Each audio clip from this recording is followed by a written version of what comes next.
Welcome to Hanging Out with Robert, that's me. This video contains things that I tinker with throughout the day. For step-by-step detailed instructions of those tasks, you can click on the links in the comment section below. I plan on leaving this video accessible for about 30 days. After that, you can view it through my Patreon account. This video also has tips and tricks that I've learned over the years. So, thank you very much for watching. I am back at the donor car, about to tear into the PCV system. So let's get started. Started pulling the intake up, went to take that off, and I see, not sure why this is flashing, but I see a hole in that vacuum tube there. I need to get that taken care of. Man, that is super brittle. Came right off. Got a lot of oil down here. So that box, man, that box looks good, but I got all this stuff to replace it, so let me take this loose from over the other side, take that intake tube off so I can make sure that PTC is clean, clean all this stuff up, and change that intake manifold gasket. We got some decent buildup in here, a little bit of buildup in there, but it's not totally clogged. But man, this thing needs to be cleaned up pretty bad. Well, that's pretty sludged up. So I'm sure down in the block is pretty sludged up. So let's get to cleaning that stuff out so that we can get to putting this back together. Don't have a light on there. I don't know why. Let me see if I can put a light on this. There we go. It's sludged up decent. Get scrape that out, run the zip tie down through there. I don't know if this was leaking. It looks like it was, but let me get those loose so I can get these things out of here. Just saw a little moisture back here. Check that end of the hose, it's fine. Check this end of the hose, it's leaking. So I need to get a hose under here really quick. This coolant system's leaking. That PCV system is done.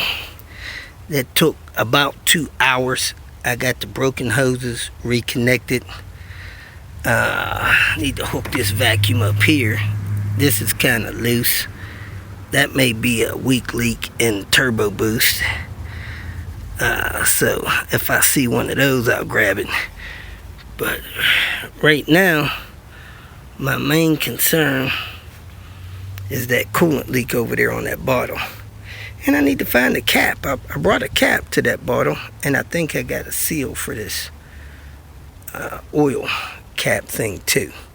So let me replace those two things and probably do the brakes. I got about an hour left. I trimmed about that much of that hose off of here, pushed it up on there, reclamped it, sprayed it down with brake parts cleaner. I don't know. It don't seem to stretch the hose none, so hopefully we'll be good to go. I'll check it when I come back to do the timing bell. Got everything cleaned up. I'm going to go ahead and start the car, let it run a few minutes, temperature's warm, and then I'm going to see if it passed the glove test. It's not all the way hot, but it's hot enough to do the test. Glove test coming.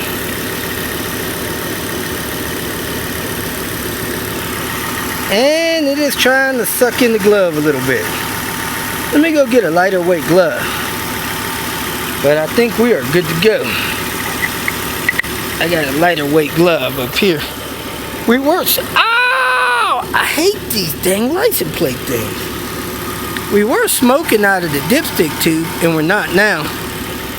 Even though that oil was real low when I checked that last time. This orange glove is a little lighter weight. See how it does on the glove test. Yeah, it's slowly trying to suck it in a little bit, so it's not blowing up. We should be good to go. Yep, still trying to suck it in. That's good for that one cylinder being low on compression. Another example while people need to check and replace their cabin air filter. Oh my God, what is all that stuff? If you feel that this information was useful, Please like it and share it with your social media friends. You can subscribe to my channel so that you will get notifications of future videos that I post. You can follow me on Twitter, and if you need to contact me directly, please visit my website. And if you have any questions, leave them below, and someone or myself will reply to them. Again, thank you very much for watching.